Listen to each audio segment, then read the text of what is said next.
I was just trying to do that before the TV Okay. streaming started.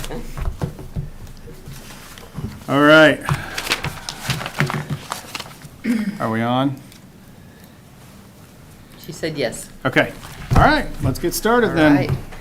Betty Greiner, Director of Administrative Services, and I will handle 3 budget hearings today: audit, finance, general expenses, and debt service. I'll start with audit finance, and this one is pretty short and sweet. Really, the only increases we're showing are the wage study increases and then the department head increase. So you can see that MSA 1, which are the personnel costs, that one changes and it increases. The other 2 MSAs, the totals stay the same. We have changed around some of the line items to more clearly say exactly, where they should be, where the expenses should be hitting and that kind of thing. We've tried to do that with a lot of the departments this year. A lot of the departments were putting a lot of things into contractual services and miscellaneous, and so we've been trying to really work on helping the departments to really code them to where the description is a better description. So there's a few changes that way, but you can see the totals for each of those 2 MSAs have not changed. Any questions on the audit finance budget? Okay. Next we'll go to general expenses. This one, of course, does not have any personnel costs. It's just the services, supplies, contingency, and capital outlay. What I have done, and I did this backwards. Capital outlay should be $2 million and contingency should be $1 million. I'm sorry, I did those 2 amounts backwards, so that's incorrect. But what I did on this, the contingency, which I put it back to $1 million, which is what we had it prior.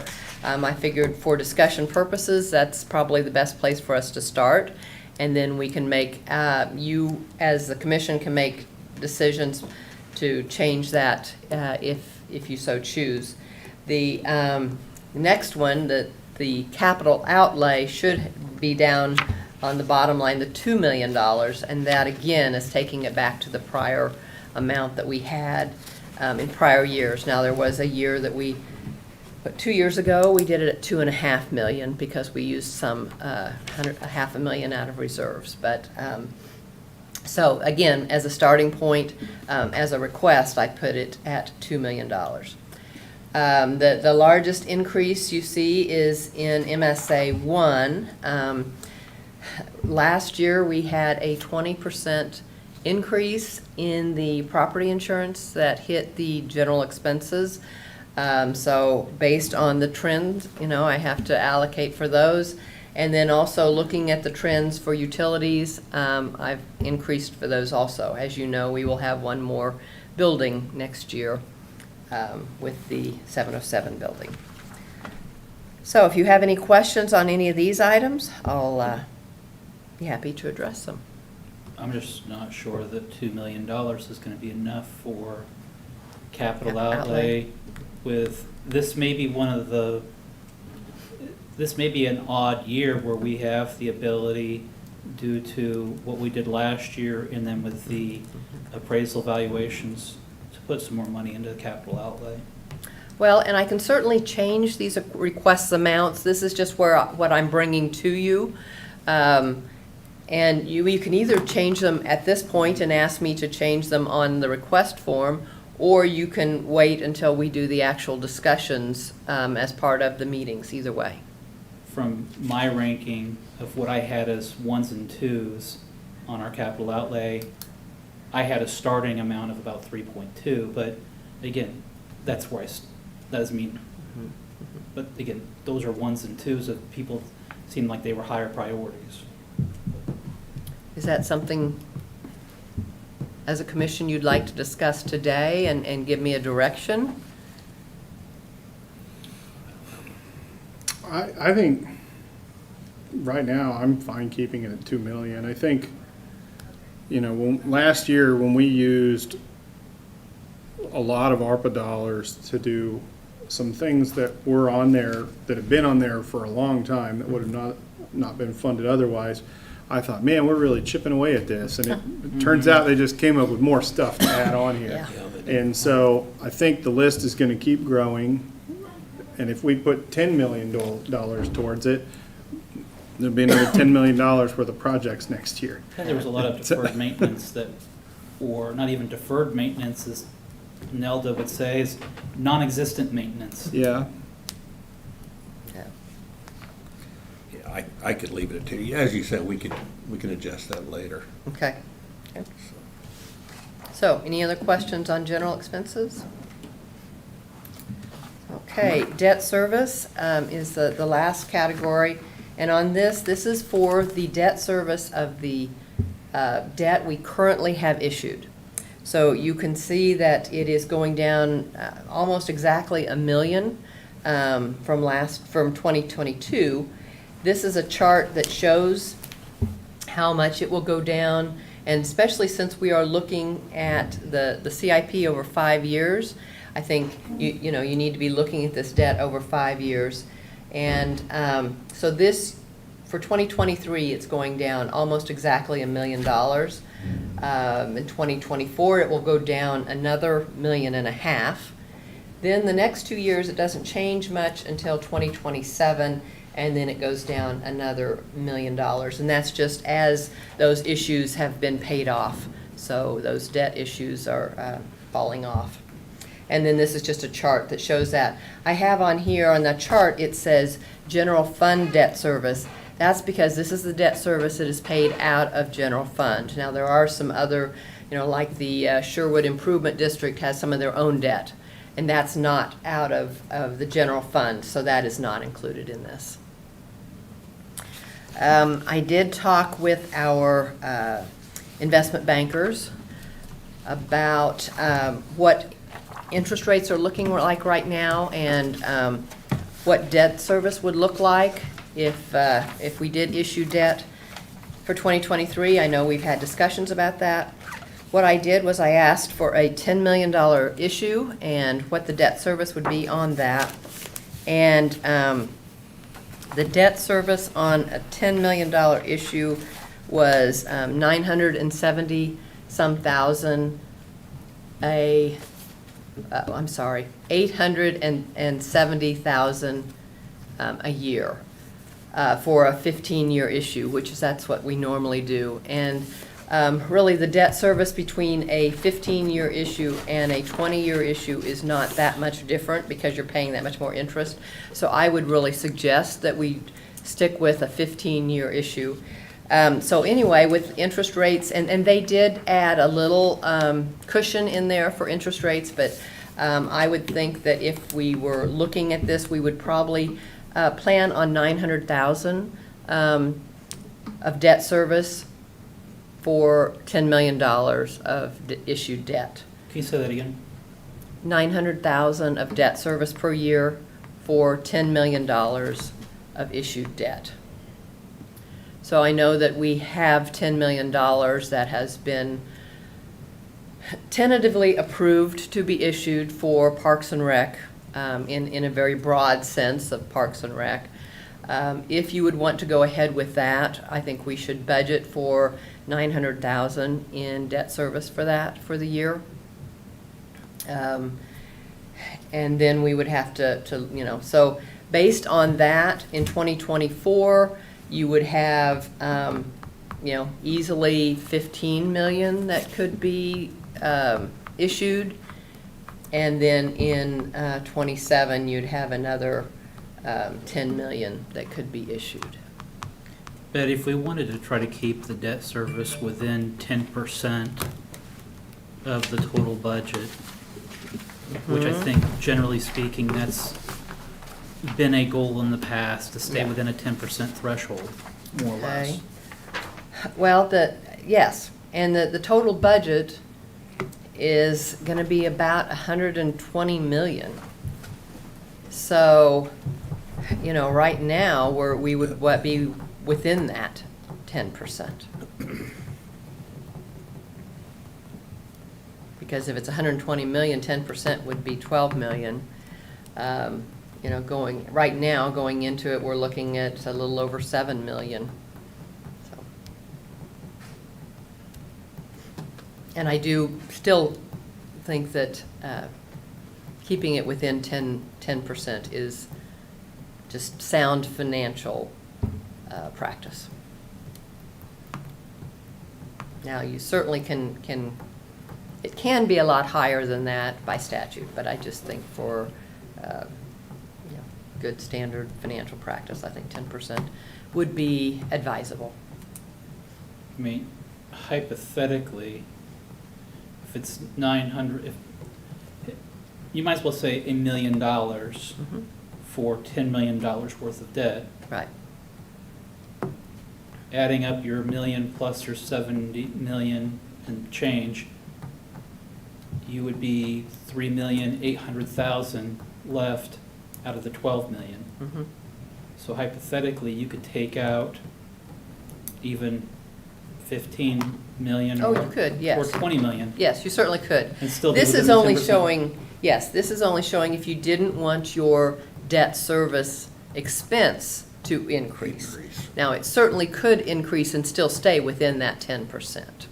So if you were to take out $20 million worth of debt, Yes, you would take off another 999,000, so you'd have it at about 9 million in debt. and then you would still be Debt service. 2,800,000 under the 10%. Right. Yeah. But we've already authorized 10 million. Yes, we have. And that's really why I was bringing the Right. numbers for the 10 million, just so you would know that. I mean, we've Um, already crossed that. Now, it's been authorized, but it Right. hasn't been Issued. approved to Yeah. issue, yes. And, you know, it's, When do you start paying on those? When they're issued? Is that When when they're it Yes. starts? that's when it starts. Now, there are ways to do it. If we wanted to issue late this year, you can set it up so that you do interest only for, usually about a year is about all you can do interest only without getting hit with higher interest charges. But you can easily even do interest only for a year if that is, you know, something that you desire to do. But after that period of time, then it would really increase your interest rate. So generally what you do is you start paying a debt service as soon as you issue it. When you, in my understanding of that bond, we didn't have to use it all at once either. I mean, wasn't it a, No, but you start paying interest on all of it All of at it. once. I see. So, you know, you don't have to use it all at once, and our trustee does hold it, and they do invest it in money, but you're not gonna make as much as you're paying. So, you know, you really, to me, we want to use it in a fairly short period of time, so we're getting benefit of that money that we're paying interest on.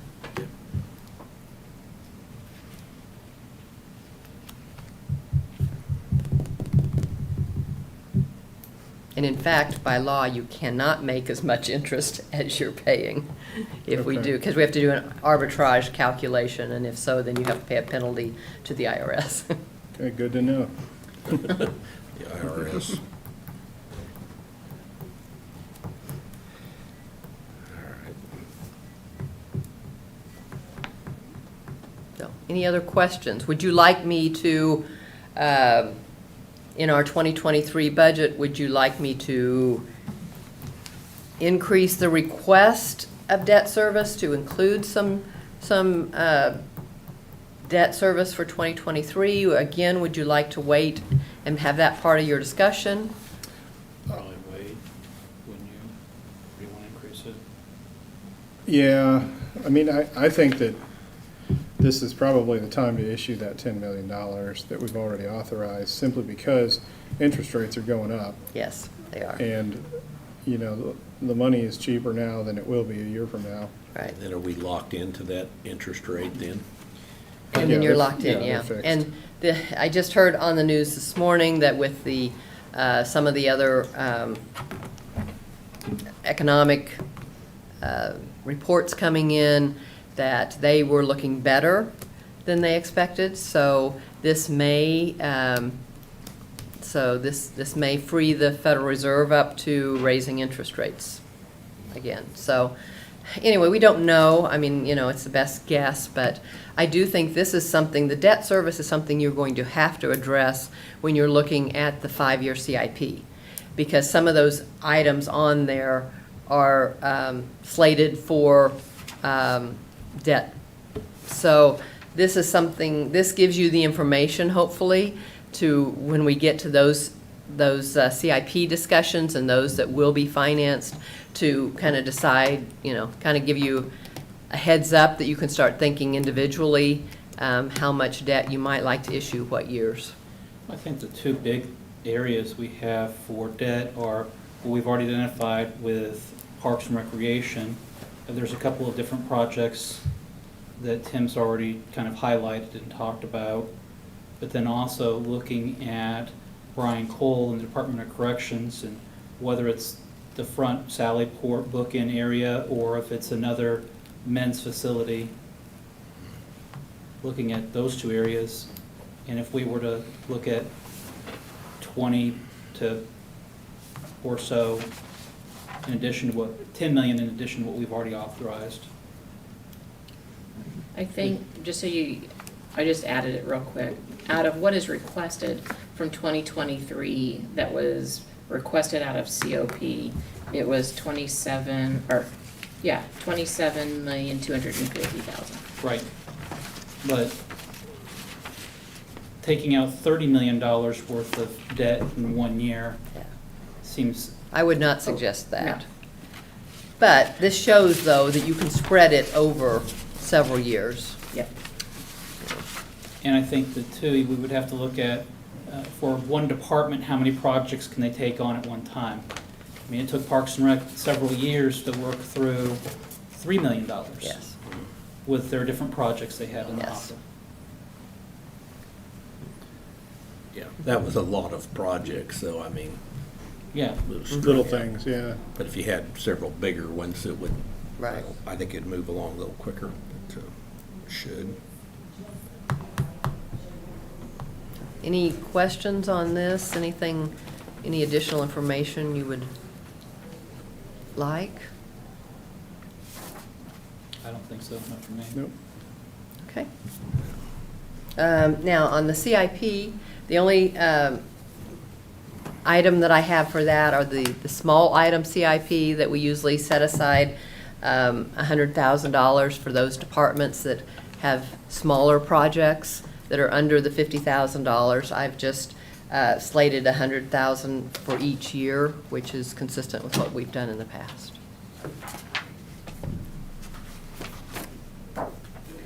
And, and Jennifer and I talked briefly about whether, we should inch that up to 100,000, but the last couple years, we've really stayed within or under that 100,000. So at this point in time, I think we just put it slated at 100,000, and then, as we know, the CIP items further out will have to be, tweaked as we go along anyway, so.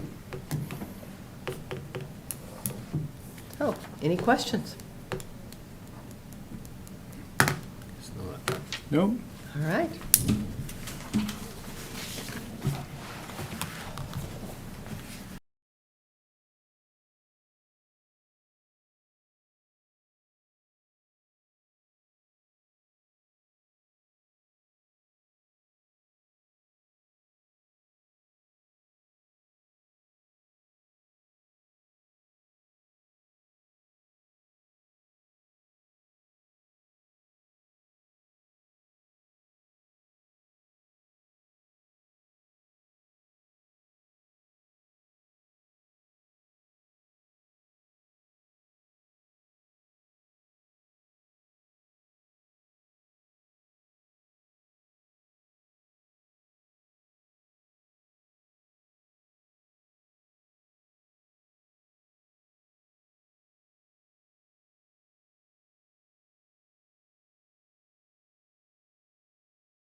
Okay.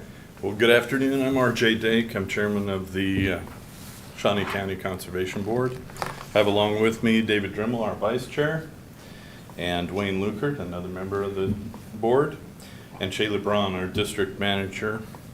We also have Dennis Brinkman, who is our district technician, Francis Kelsey, John Cavus, our other members of the board.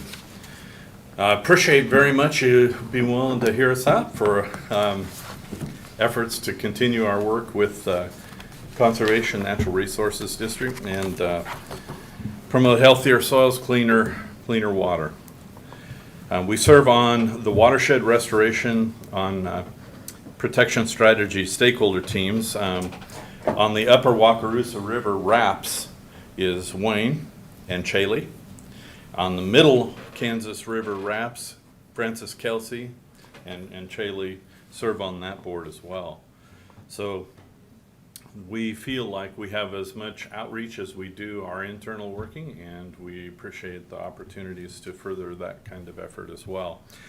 We have done things like a booth at the Topeka Farm Show and sponsored Women in Agriculture Conference, and a mini series of ag-related topics of education over the months of January, February, and March. We sponsor high school students to arrange youth camp during the summer and outdoor environmental competitions that concentrate on natural resources, and full-day water education event for fourth graders in the fall is scheduled. We've been transitioning out of COVID, as obviously many of your groups you probably hear from have been, and it's nice to be moving out of that sphere. But as we do, there'll be other things that we do more in person and less online. So we gained some technical assistance to address non-ag ag requests, help our federal partners in natural resources and conservation late in the 2020 year. And that helped meet our partnership agreement with Office Space Supplies and so forth. The position is a part-time position at this time. We would like to increase this position, the number of hours for this position in the future, and in doing that, we are a partner with the Natural Resources Conservation District and the Farm Service Agency that are located in the same building with us. We have a 6-foot no-till drill, and that is provided for landowners who are doing things for furthering conservation efforts. And we have educational models, including a stream model trailer. That's actually utilized by other districts as well and other agencies. Topeka Zoo, Baker Wetland Discovery Center are examples of that. A lot of what I'm speaking about you can read. The district's state cost share dollars benefited Shawnee County residents a total of $21,358.75 this past fiscal year. Federal share dollars for the amount of $142,242, and that makes a grand return of Shawnee County's investment in our agency. Due to inflation and the need for the district to employ more hours for the current technician position, we definitely have need for the opportunities that they can provide. We'd like you to consider a $5,000 increase for next year. So we thank you for listening to us and taking a look. You'll notice that there's a budget page following the narrative, and that'll give you some ideas as far as what is actually moving through our accounts. So with that, I would offer opportunity for any questions or comments, and I would invite my peers to support me in whatever answers we can provide. All right, any questions? We appreciated the support in the past, Yeah. so Great. need to make that point. All right, that was easy. All right, thank you very much. Thank you. All right. Wayne? Yeah, come on up. Yeah, Wayne Lukert on the Board of Supervisors, just a comment. Everything that our conservation district does in this county and other conservation districts in their counties helps your county, this Shawnee County, comply with the Clean Water Act. everything we do. I know this, though, somebody from EPA told me this, so, but anyway, and that goes through our education programs, our conservation programs and stuff like that. And then those of you who've been around me long enough and you've only heard it, and I know Kevin has heard it before, is that we could never get enough technical assistance. That's always the shortage right there, big priority. Thank you. Thank You guys, might ask, hey Wayne, are you guys still getting the same level of support from the farmers that we have for the no-till and conservation? Are they still, Yes. okay, Yeah, in fact, and it's slowly getting more and more of that. And it's just kind of moved away. It's like different things.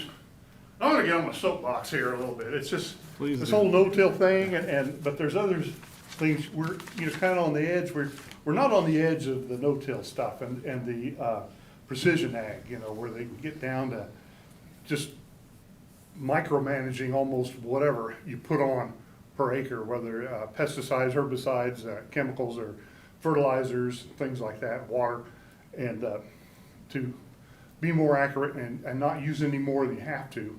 We use less water, less chemicals, less fertilizer, less fuel, across the board, and produce more food than ever before.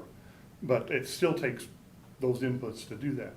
But one of the things that I've noticed, and then it's coming, is we're kind of on this stuff where we're kind of getting all these other things down. The next big step, it's going to compare to like this, from when we went from horsepower to mechanized, and it's going to take a little while. But the next thing is we've got the production down. Now they're going to start adding things in to our crops to fertilize it and add inputs to make the food more nutritious. And that's the next big thing. And we're just right on the edge of that. And we can help with that, but that's really not part of it. That's just one of the things we've seen Right. and everything. And I just think it's neat to be alive. It sure is. Any other questions? All right, thank you.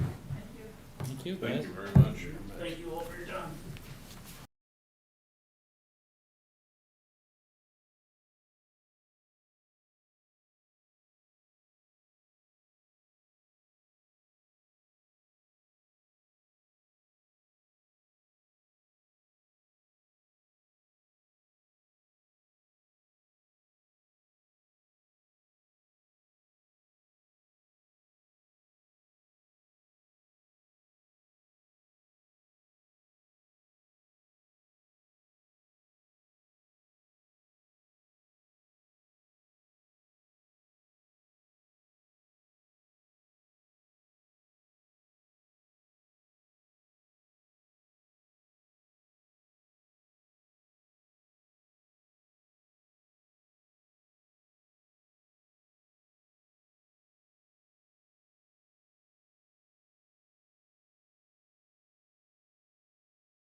All right, let's go ahead.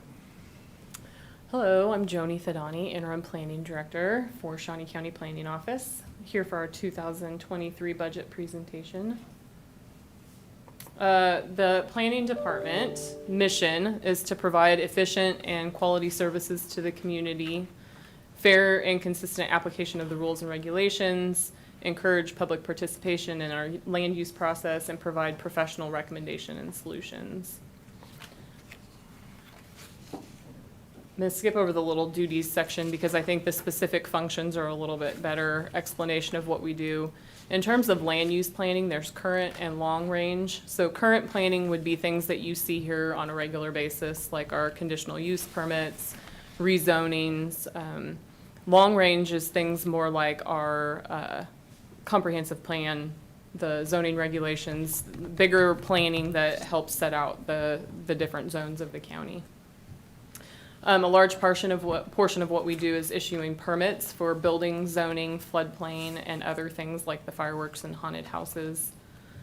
We administer the zoning subdivision regulation, floodplain regulations and building code within the unincorporated area. Compliance and enforcement of regulations. As you guys know, we have a building code in Shawnee County, and we don't specifically enforce that or do inspections on those, but we do compliance of that, as well as with like conditional use permits. If there are issues in terms of people building when they're not supposed to without a permit, we will do compliance checks on that. And enforcement of the regulations in terms of if we get complaints and calls in, we will do an investigation and send letters for enforcement of those regulations. We also provide a significant amount of support services to the other departments within the county, a lot to the city as well as to the public. We get a lot of daily phone calls asking specific questions about different zoning regulations, building permits, pools, additions, things like that. Organizational structure. Myself as the interim director, the director position is open and accepting applications right now. We have our planning and zoning administrator, who, as you are aware, has put in her notice for retirement in December. And then administrative assistant, and then we have Jolie, and then we have our office assistant position that's vacant and accepting applications right now.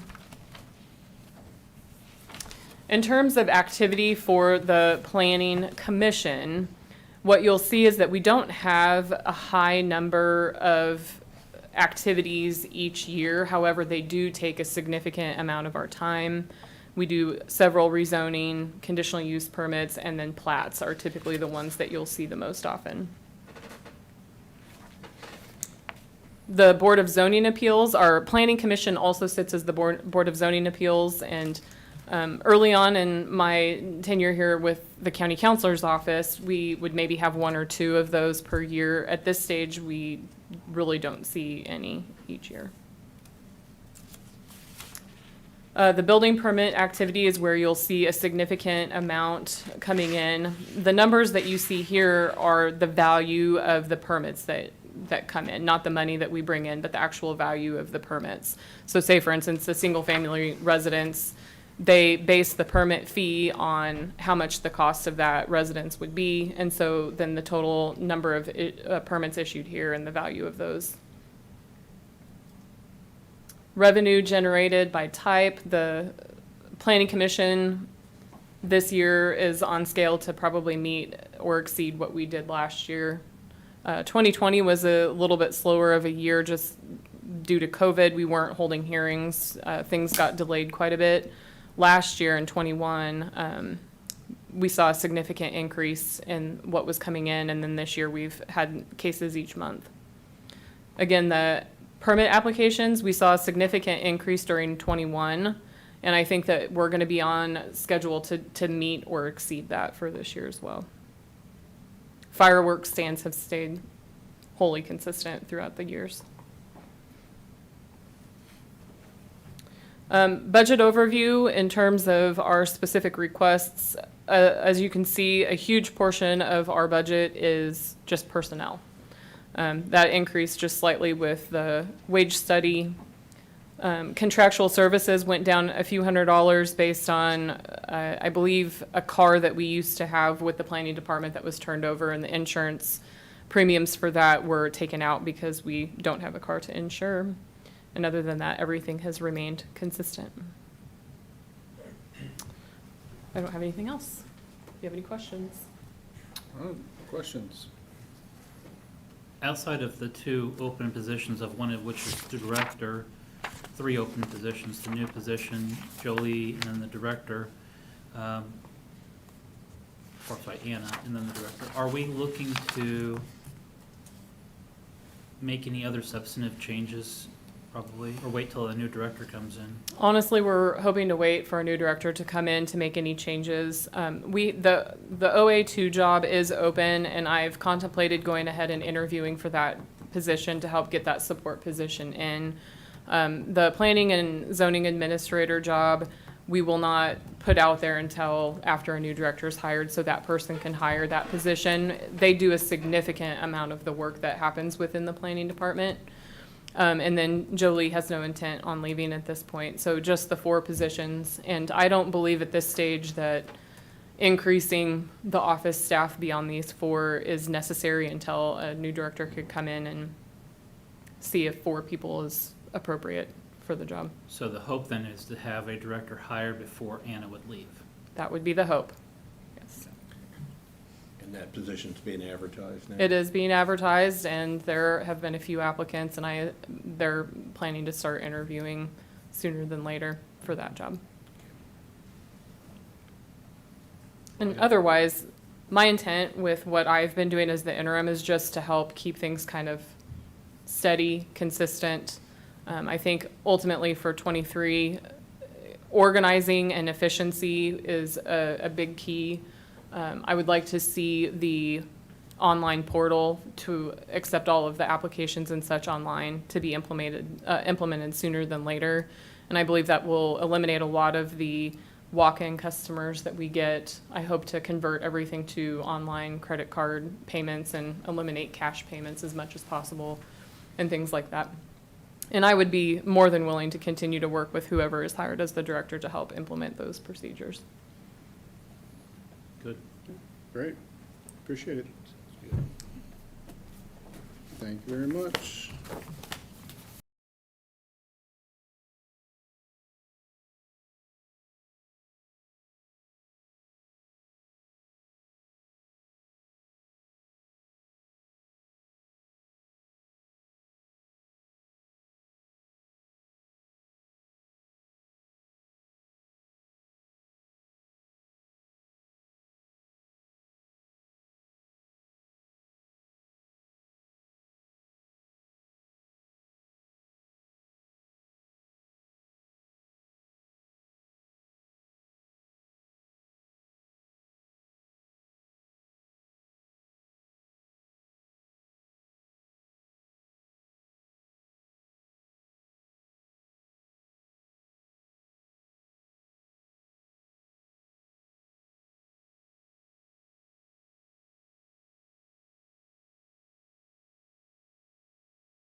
All right, let's go ahead and get started, Bill.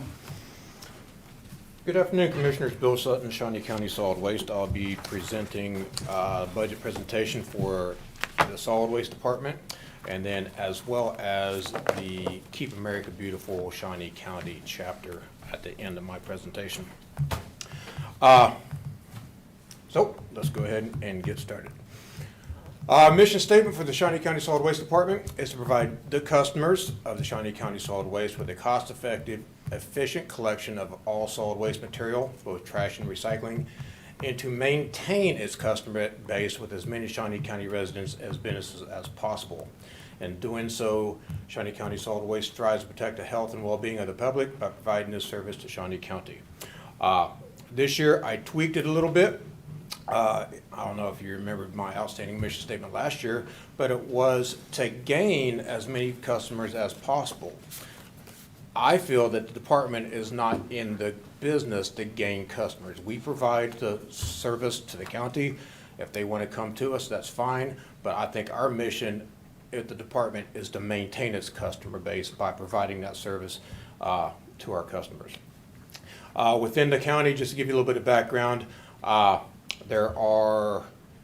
we lost one service provider last year. That was sold. We lost Ditch Waste. It was bought out by LRS. And we also have Waste Management. So there's really three big players. There's a couple little small ones on the south side, well, the west side and the east side as well, but three major service providers within the county, just for point of reference. All right, within the department, we are broke down by 6 divisions, or actually 7 divisions. You see them up there on the screen, with a total of 101 assigned personnel. Now, my budget is broke down by 311, 312, 313, 315, 317, 319, and 330. Those are corresponding with the actual division, so every line item group actually correlates with one of these divisions here. So my residential, those are my, there's my resi guys, my rear loaders, commercial, roll-off, recycle, and HHW all have different entries within the budget.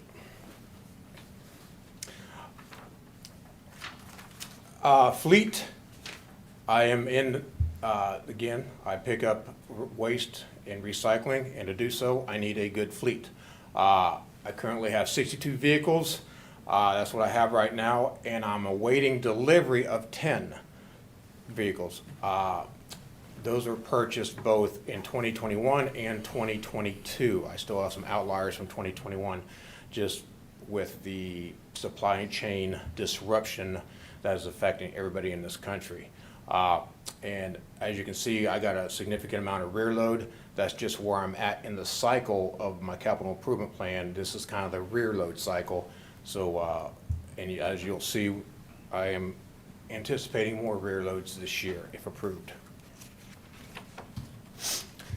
All right, customers, I'll talk about maintaining customer base. I went back 5 years. I just kind of provide a snapshot of where we're at with customers. And again, I don't sell. Customers come to me. I don't advertise other than a little bit on social media. So it's all word of mouth and people that call up wanting service. And as you see, I have very significant growth year over year over year. I came in here at 2019 with a little bit under 44,000, and we're already up to 46.5, and that was July 1st number. So pretty significant growth. These are all residential customers, by the way.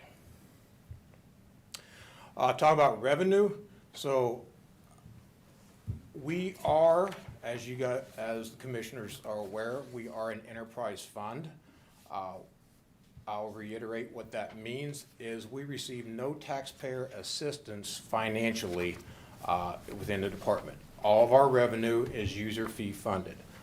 So whatever I take in with the commission's blessing is what I can spend. And what I do not spend, it goes into a fund, a solid waste fund that's been there for several years, which will come into play as we get there. So in 2022, January, I raised the rates for the first time since 2012. We raised the rates for in town to $20.22, and then out in the county trash, was $21.52. Is a little under $1 for all residents within the county that had my service. And you can kind of see what that is generating as far as revenue. That 2022, that is a forecasted where we'll end. And then that 2023 revenue, that 14.85, that is a forecasted amount that, that we're going with. That 14.8 is with a 2% increase at the end of this year. That will be July 1st for both my residential and commercial customers. As everybody knows, the economy is in turmoil right now. Everybody is raising rates one way or another. A Pepsi costs significantly more than it did at the 1st of January. So we are going to have to meet that demand with our revenue coming in. Where my revenue comes from, so this is my 2021. A little over 10.2 came from my residential service. Commercial was 1.6. Roll-off was 500,000. That landfill surcharge, just to refresh everybody's memory, I get $2.50 for every ton of trash that goes into Rolling Meadows landfill. That's part of my contract. That was earmarked to offset the household hazardous waste and the recycling program, but that just goes into the solid waste fund. It doesn't go into its little fund, its own fund. And then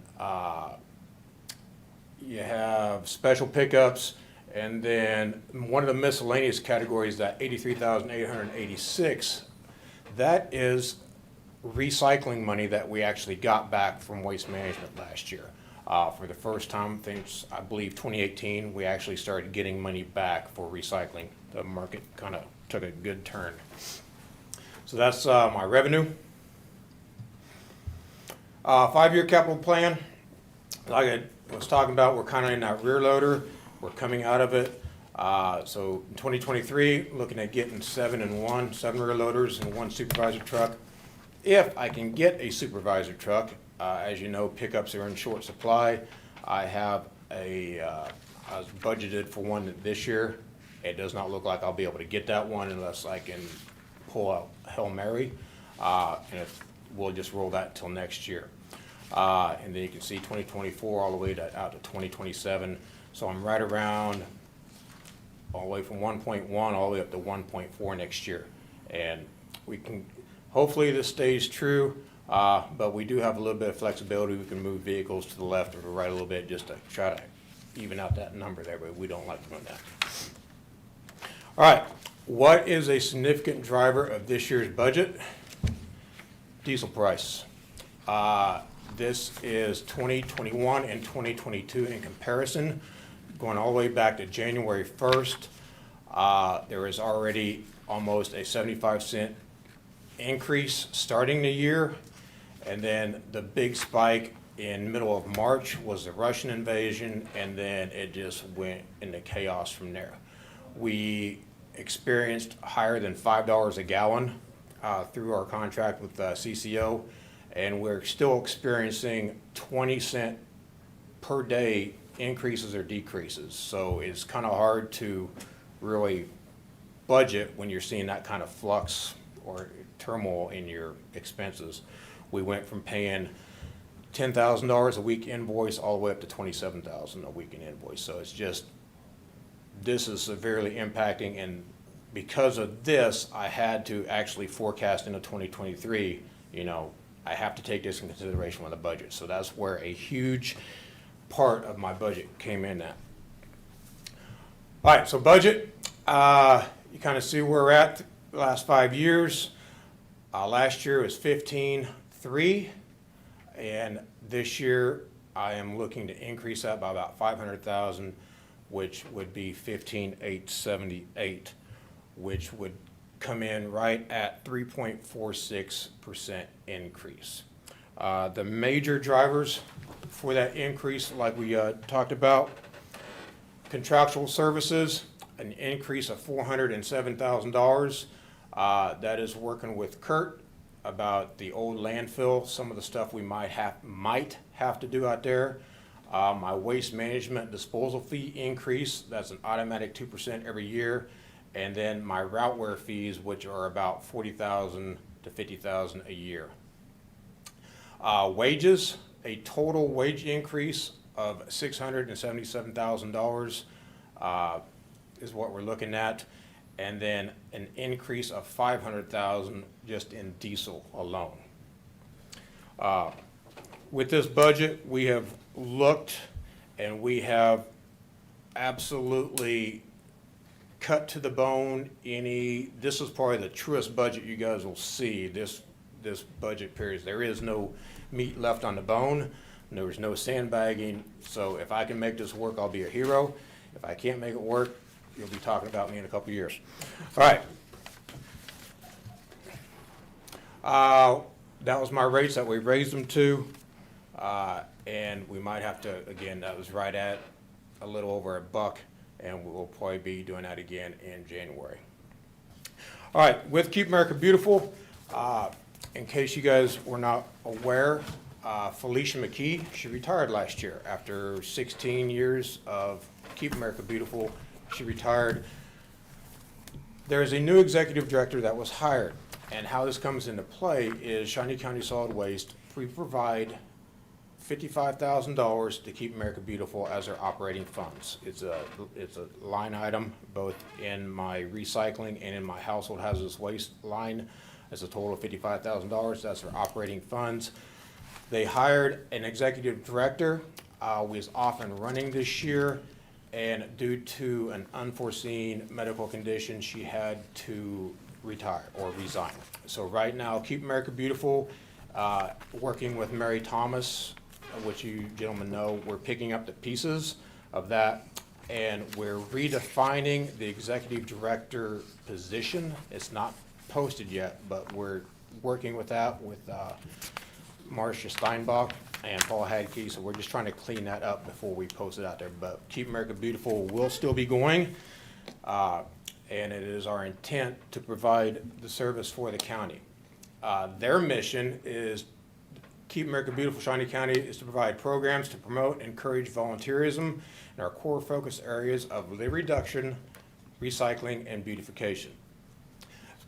Everybody knows some of the services that they do. Here's the calendar that they put out. They do a lot of wonderful volunteer activities throughout the county, and we definitely get our money in return for this investment. So it's a great program that serves the county well. And with that, gentlemen, I stand by for any questions. Questions? Okay, let's talk about your CIP stuff. Okay. So it looks like it's all fleet refresh stuff. And you're looking, there it is. So are these just basically replacing, or are you changing the way that the fleet works? Are you getting rid of some side loaders and? At this time, the way we're set up, we're trading in, we're kind of on a 5-year cycle, and it's like vehicle trade-in. And that was set up prior to me arriving here. So in other words, we're trading rear loaders for rear loaders, front loaders for front loaders. Just that's the way we're set up right now. I really don't see us getting rid of any particular type of vehicle. It's just like the side loaders are dedicated towards recycling, and that's the way that they're set up. If we was to say put rear loaders, I'd have to up my man count or my employee count just to offset, another 2 guys on the back of the truck doing recycling. Have we looked at doing side loaders for more of the trash collection, or? With the services that we provide, we take bulky items, we take leaf bags and stuff like that. We would have to limit our services, we'd have to curtail our bulky item pickup if we was going straight side loaders like some of the other companies. But like, a mattress, you can't really pick up a mattress with a little side thing, so you need the employees on the back to toss it in. Yeah. It's probably quicker with a couple guys on the back. You can move very, very efficiently, yes. Have you had to increase your fleet because of additional customers? We've looked at that. We have not added additional routes yet. And we had enough spare vehicles that we can actually absorb. We have a pretty good spare vehicle inventory. Not wasted, but spares that we actually use. We are getting to that point with the LRS acquisition with Ditch. We're gaining customers, and just last month, I can't remember how many customers I gained, we might have to make that 16th residential route. And that'll be a conversation that I'll have with the team, how we adjust those numbers, but we haven't seen the need to add additional route yet. Has Routeware software helped any in terms of efficiency? Absolutely. It's almost criminal in nature operating off a piece of paper, because we would give a brand-new driver, here you go, go. And he'd be trying to figure out rhyme or reason how it is. Now he actually has a tablet. It's sequenced. If he has any questions, he can go to another tab and actually see a map of where his stops are and which ones he's picked up, which ones he missed. So it's we're getting a very good return on investment on that. On your supervisor trucks here, it looks like you have one a year on there. Is that just a straight pickup? Yes, Is that ma'am. something you've looked at leasing? We did, I think it was in 2022, but I would have to, and I'm not gonna lie, I'm not familiar with the constraints of the lease program and how many miles I'm limited to, if there is a mile limited, so I don't. I would just suggest you, and I can give you Yeah. contact Okay. information, just to, touch base with them, talk with them, and see if it might be advantageous. Okay. Go ahead. The old landfill that closed back in the 80s, we still have expenses related to that?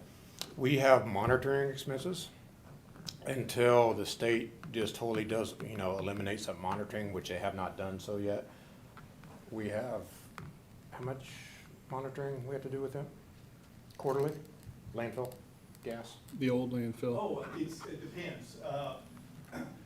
Gas is quarterly, groundwater is every 6 months.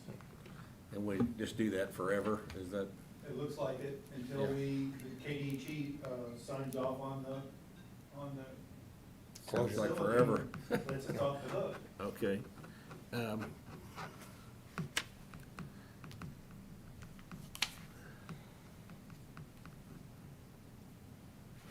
had another question, I can't remember what.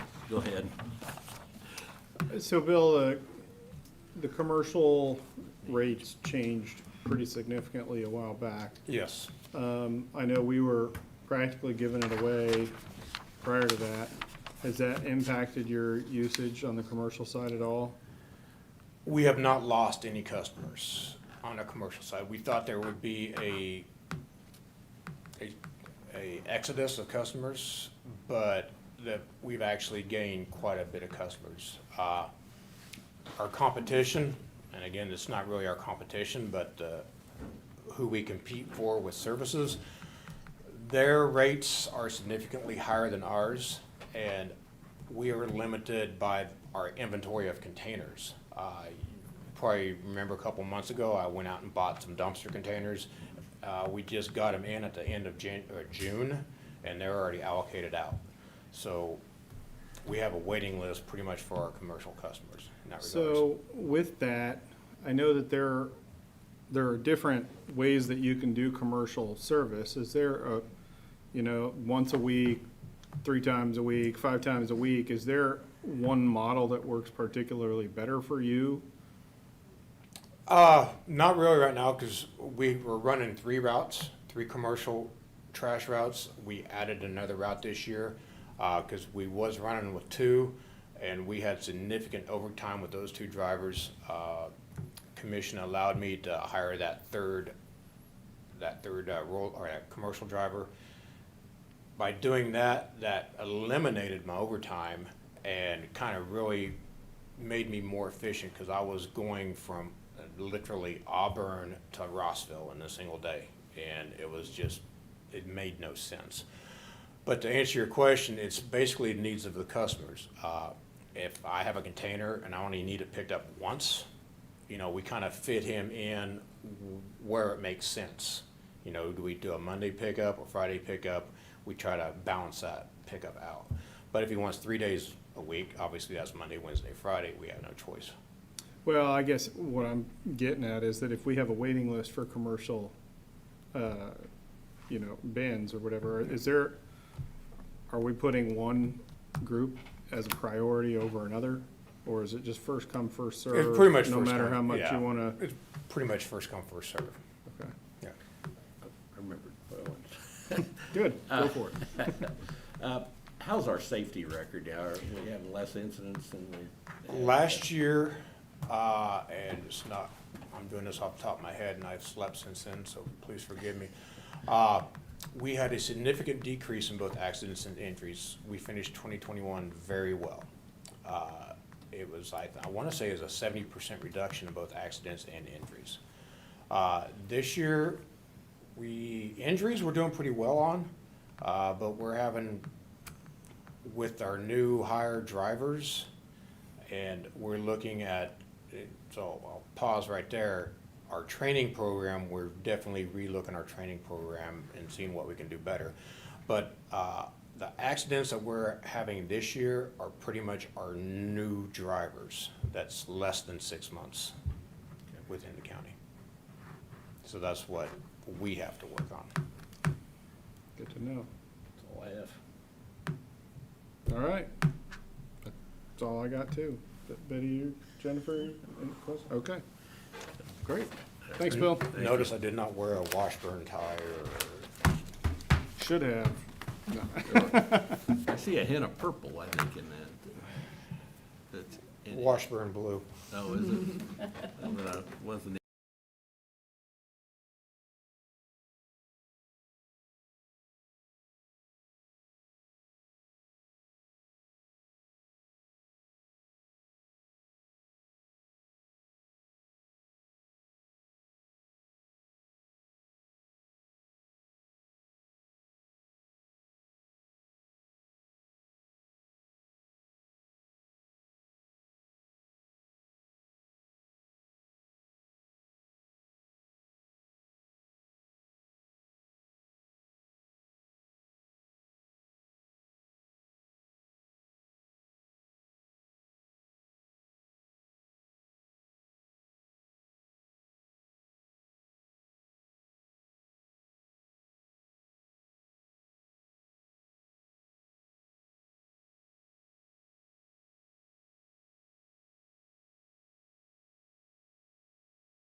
Well, good afternoon, Commissioners. John Landon, Director of Shawnee County Weed Department.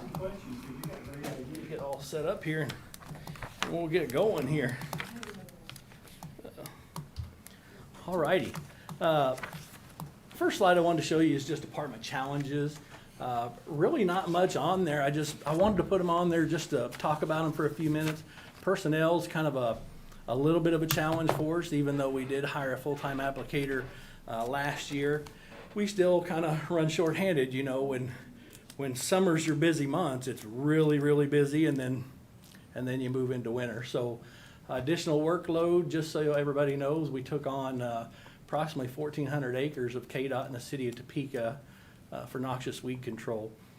KDOT's area is the K4 expansion from K4 up to where it ties into K4, which was quite a bit of it. And then the city of Topeka's was the levee system. Starting on Shunga Creek, it starts about, well, the levee runs the whole thing, but this area, new area, is from Kuroko and runs all the way around to the Kansas River and just about 600 feet past that railroad bridge by Topeka Boulevard. So those are our challenges in trying to meet those obligations contractually. Just a lot of work.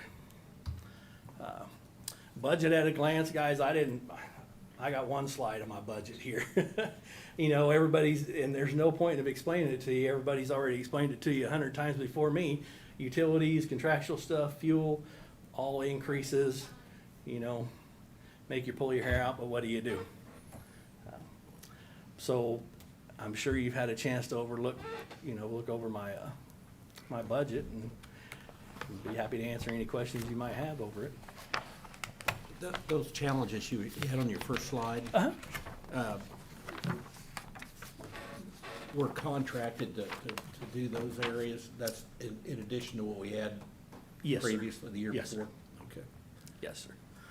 I think KDOT's, the reason was they were taking a lot of calls on that property behind them that's full of cerisa, and so they decided they needed to do something with it. And previously, before they took care of it, or? Well, I think or previously, didn't take before, care of it? nobody took care of it. That's what I thought, okay. And then the city of Topeka stuff, I don't really know how that I don't know whether it was probably dropped when the transition between John Wellborn and I took over. Things were a little disarray there, and so I don't know if it's something we were supposed to be doing originally. It was never on a city of Topeka map for us. They supply maps to us for everything, but it was never on one. And so last year I reached out to them and said, it only makes sense that if we're bare grounding this levee all the way around, that we should be doing noxious weed control, because it was just infested with Johnson grass and all kinds of stuff. And so we talked about it, and he talked to his people and decided they wanted to go ahead and add it to the list. So whether it was supposed to be on there and we never did it, or whether it wasn't, it was just something that was missed from years and years ago, but it's on there now, so. What noxious weeds are we seeing the biggest problems with now? Cerise is probably our biggest one overall. This time of year, Johnson grass and cerise is really, really prevalent, and it keeps us busy. But I think for Shawnee County, in the spring, it's thistles.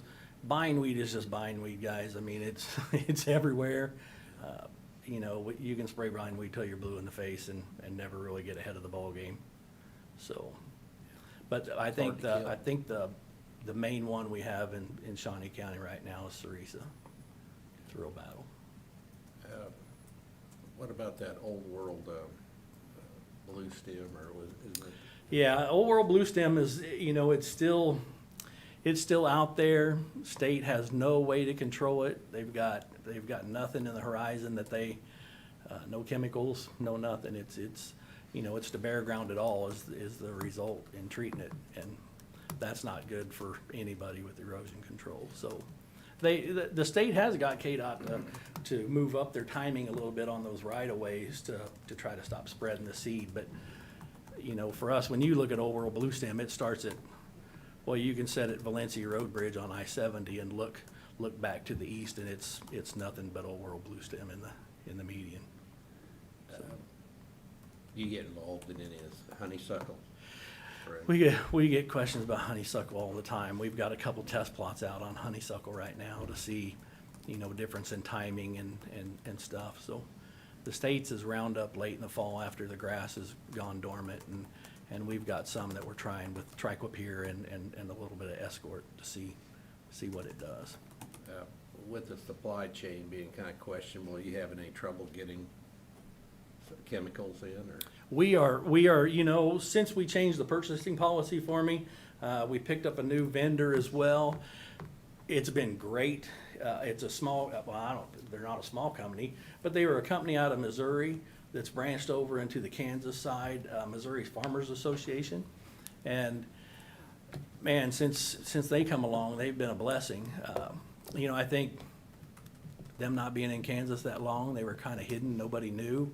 And so they had a warehouse full of chemical, and he's been the cheapest price so far, and delivers it to me within a couple of days. They're just down in Emporia, and so, that's really eased up our tensions there. So, Very good.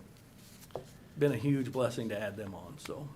I've noticed your building got a facelift too, and it looks very nice right Thank now. you. It does. We've had a lot of compliments on it, the signage on the front of it. The building really looks great. Concrete, so, all right. All right, well, I'll move to my CIP plan here. Commissioners, on the forklift that I have on 2023 here, this thing was a 1997, it was bought used from Van D's company. From the best we can tell from the records that we've got, we're just experiencing multiple problems with it, from the radiator leaking, hydraulic cylinders, charging circuit. This thing is kind of just, it's past its life expectancy. Not to mention it's got a few safety standards that it currently don't meet. On the tag of the side of that thing is supposed to be the model and all that. You can't read it. The big safety concern is that back in the day when this thing was made, there was no seatbelt.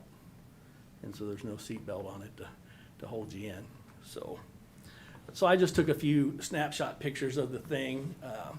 I will mention too, here in 2024, my next slide that I have is this parking lot rehabilitation deal that we weren't able to accomplish in 22 at the end of the year.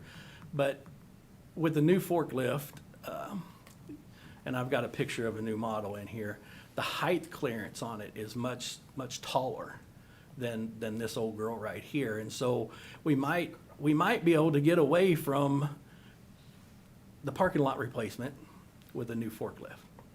But I still put it in my CIP plan just in case. And that's because you could build your steel up higher and store things up higher, is it? Oh, no, just because the biggest problem we have is when we get stuck, it's normally, let me go through these and I'll show you a picture of our You're talking about the parking lot. ground clearance. Okay. Yeah, the ground clearance. That's normally how we get stuck. We get in just about that much mud and we're on the bottom already. So, but see the height difference between the Yale there and ours? It's so much taller. Are these are on propane? Yes, they're propane. They have electric ones too, and I've looked at the electric ones. I'm just concerned about what happens if I have a semi-trailer full of chemical and somebody forgot to plug in the forklift at night, and then all of a sudden it dies. And so this way with propane, I can just walk over and get another bottle and throw on it and move on. So these pictures here are the CIP for the parking lot. And since I kind of covered it a little bit, I wanted to show you the parking lot here mainly. But when it rains, as you can see, it's just, it's like a river that runs down in between those two. And just a little bit, just an inch of slippage on those tires, that's what gets us stuck. And so I think with the combination of the taller tires and bigger forklift, we may not have to do that. So. So it's kind of like an off-road forklift. Well, I'm hesitant on using the word off-road. I don't want to give the false impression that you're going to take off across the field. But yes, I mean, it's got probably better tires on it. As you can see, the tires on there are a lot taller tires, and they got a little more tread than what our thing has. But so.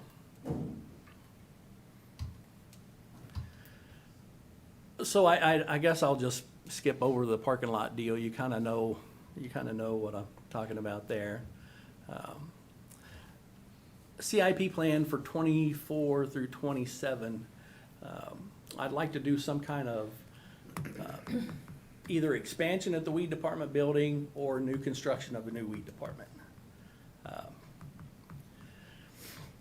This slide, Commissioners, I'm basically asking for a dollar for dollar match. Let us save our capital outlay money over the next several years for that, and then, you know, when we build up that fund, then, and I'm just estimating somewhere between $300,000 and $500,000. But with a dollar for dollar match, that's $1 million, and surely you could build a metal frame building for much less than that. How big is your building now? It is, I know this, it's 60 by 40. And how big are you needing? Well, Commissioners, to get all the chemical in, all of our equipment in, you know, we're gonna need much larger. We're gonna need at least one more bay from our building going to the south. And then the chemical room is the big struggle. You know, if under today's conditions, you know, our chemical room is probably the appropriate size. If we look back in the history of how things were before the chemical market took a disarray, you know, we typically take all of our chemical at once, if not 2 times for delivery. At the beginning of last year, they made us take it all at once, and so I had chemical stuffed in that room, 3 pallets high, and some out in that other bay to where we couldn't use that third bay, and that was just on one chemical. You know, we sell about 4,000 gallons of glyphosate, and so it don't hold all that. At one point, we talked about moving the weed department and having it maybe even consolidated with the Parks and Recreation, since we need to move our mowers from the riverfront in order to develop the riverfront, and also looking at the mowers that we have at Gage and then the mowers that we have out at Lake Shawnee. And that was part of the discussion for the 40 acres that really doesn't look like it's feasible now for us to use out by Lake Shawnee. But that at one point was having the mowers and the weed department kind of coexisting, not even though they're separate, but coexisting in space, looking at a metal framed building. The Commissioners, I've had conversations with Tim, and I think Tim's had conversations with Kellen, and I think probably all around the conversation has been had, but they were looking at, I kind of, when I was exploring options here, I asked Tim if this building would be big enough for the fleet guys to do work on. He didn't think it was big enough, but I think at some point someone talked to Kellen and got Kellen on board, and they were gonna try to take that building to the north of us, and then Kellen would take our building if we build a new building. I'm gonna go to this slide over here. They tried to expand the weed department in 2006. They got the commission to sign a contract with J.A. Linden Construction for about $287,000 to give them about 3,650 square feet more of building space. Well, they did some core samples at that time and found out that, you know, the Shunga Creek had a horseshoe through the fire station behind our building and then kind of come back and attach to Shunga Creek. And they realigned that. The old creek bed was then just filled full of debris and trash. And so when they did those core samples, they realized that they couldn't do a standard spread footing there. And so they were gonna have to do pier footings, and that debris went down for 30 feet. And so John Cabus at the time then asked the commissioners to consider a change order for $180,000 to be able to do that. And option 2 was $7,500 to allow them to core drill the front of the building to see if they could move the building forward instead of backwards. The commission tabled it for some time and then come back and finally denied that, didn't want to spend, you know, $500,000 on adding on to the building. Of course, in 2006, that was probably quite a price tag. Yeah. So the next picture I kind of got for you is the little horseshoe deal in 1942 where it was filled with debris. And when you look at where the weed department sits, we're that last lot there. And as you can see, the building is like sitting right on the back of that debris field. And so the only way you can go, fortunately, is forward. And so you can't go, we don't own much to the south because the fire department's there, but just a little, we probably got enough to add a bay if the city don't hold us to all their setbacks and stuff. But you can't go north, and the only way to go is forwards. And our parking lot just isn't that big now, so. That's also on the Shunga, and as we know from the Expo Center renovations, we have a big sand from the sand is, you have to go way down for your piers, and we had to pour way, way, way down for the piers on the Expo Center. So yeah, when I researched all this is how I come up with all this information, and seeing that it was attempted at one point. I think from the plans that I seen that John Cabus had drawn up from our architect of what he was wanting to do, I would have never went that direction. They were shooting for more offices and things like that, and I need more equipment storage than I do offices. I mean, you know, we're just a small four staff place. We've got plenty of office space. But so now keep in mind, this is a sample design. This is not the building that I want to build, but something similar to that. This thing is huge. The only picture I could find really that kind of met what I was looking for, but on a smaller scale. This thing is a monster. But something similar to this, where it was, the offices were up front and then you had your warehouse stuff in the back. Again, much larger scale here than ever needed. I mean, I couldn't imagine what I'd do with that much space. And then my next slide is kind of where I'd like to go. I'd like to go right across the street from our current location. Mr. Chairman? Yeah. Why maintain your facility at this location, knowing all of the environmental issues associated with that location? Not just the sand and the debris, but the instability, and you've got chemicals in the center of town. Why not look at maybe taking some of the land that we have, and again, just off the cuff, up by the Shawnee North Community Center, where Kurt Niehaus has their public workshop, or finding one of our locations that is maybe by the lake or on the outer ring of the community for chemicals. Why maintain here as opposed to trying to move out? Commissioner Cook, that's a good question. My reasoning behind this location is we're currently there, been there for a long, long time, and it's pretty much center of the county. You know, this way we're not hassling with being north and the guys driving further north to get to us. And so it's really location center, trying to make it available. Most people come to Topeka to run errands and stuff, and so we're right in the center. They can stop by and see us. That's kind of the reason for it, is just they've been there forever, you know, and I think it's a great location to be center of Shawnee County. I mean, even if you were to take,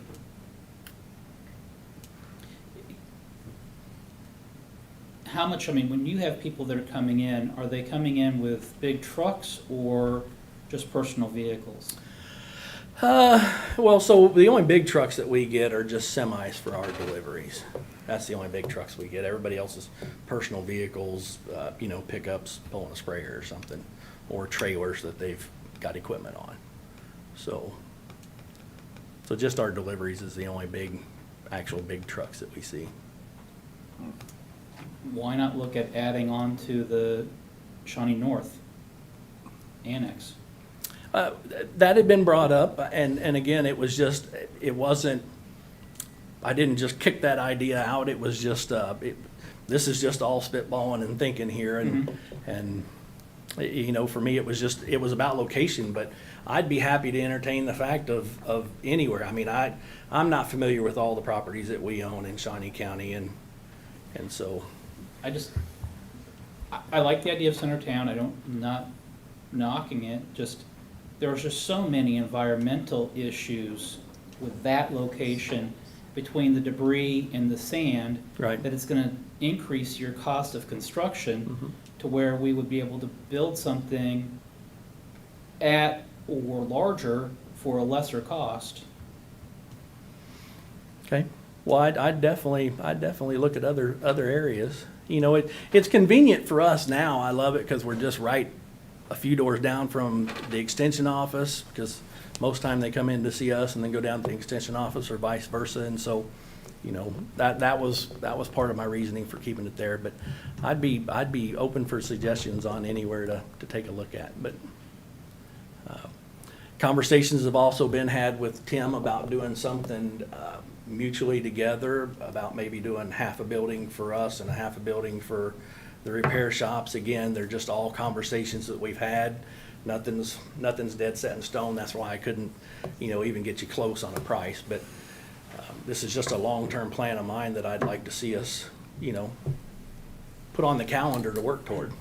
That's where Tim had been talking about that Gage Park with the roof that leaks and looks pretty run down, and then up on the river, if we're going to develop, we need to remove ourselves from that location anyway. Yep. And then all the buildings in there are occupied. We're not leaving a building unoccupied. So that was another big point of mine too, is I want to be sure that, you know, if we do this, we still have an occupied building. Sometime, you know, whether it's Tim and his guys or Kellen and them or whatever, it's just still a functioning building. I mean, we've put a lot of money in that building from deferred maintenance to bring it up to where it's at, and I sure would hate to have wasted that for some other department to use. Well, I'm sure if you left, Tim would find a use for it. Oh, I guarantee, Or yeah. Kellen. Or Kellen would find a Yeah. use for it real quick. When we started having these conversations, Commissioner, they had me moved out the next day. And I was like, I got nowhere to go, guys. This is a 5-year plan. You don't understand that. And it's like, well, so. Showed You know, up all it's- your stuff was in boxes. and- Yeah, I thought, well, come down and start helping me, because I got no place to go, but I'm going somewhere apparently. So, this was, you know, when I sat down and thought about this, it was one of those things is we don't need a lot more space. And if we stay in the area we need enough space to start, you know, to be able to bring our equipment and everything in at night. It's, you know, it's not the world's greatest neighborhood, and we've had a lot of things stolen lately. And so, you know, if we do a building big enough to hold the chemical warehouse and the spray equipment, that really the spray equipment being outside is just a major no-no for me. That's where we run into an environmental hazard is, you know, I can never determine at the end of the day how much chemical we're gonna have on a truck. And so if somebody punctures one of those tanks on the truck, then I've got a spill. Inside the warehouse, you know, I'm not worried about it. There's a drain at the edge of the chemical warehouse that drains into a big pit in the middle of the floor. You know, when it gets full, then it gets pumped out. And so we're not storing bulk items. Ours are all just single, our biggest container's 2.5 gallons. You know, the thought of something happening to a whole pallet is only 192 gallons of chemical, so. Yeah. Can I ask a quick question? Yep, please.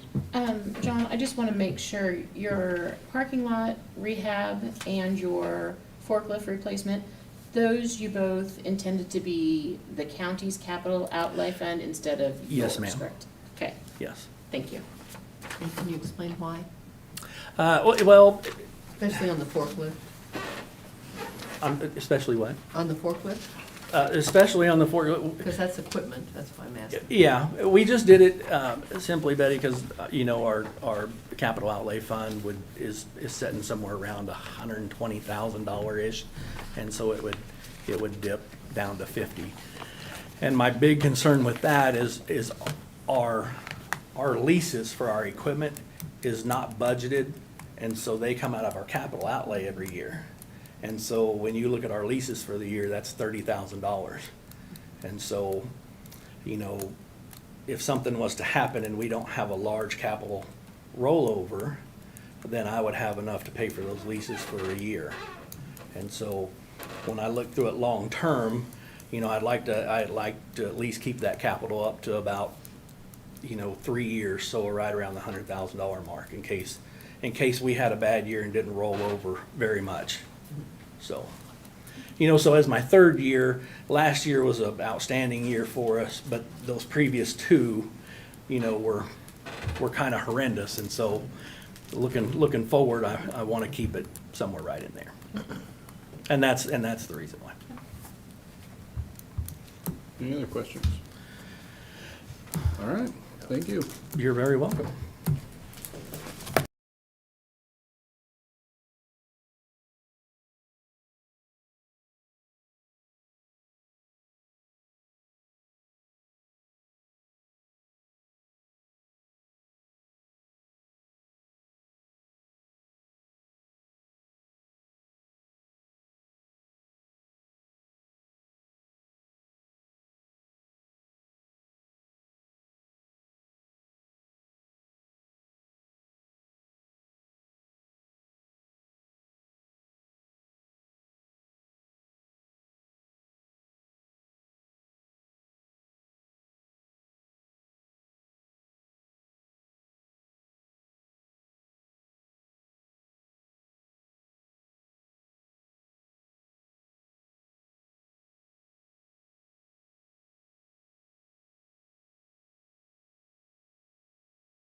Kurt's gonna tell us how everything.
Well, what are you saying? If you don't have a job, you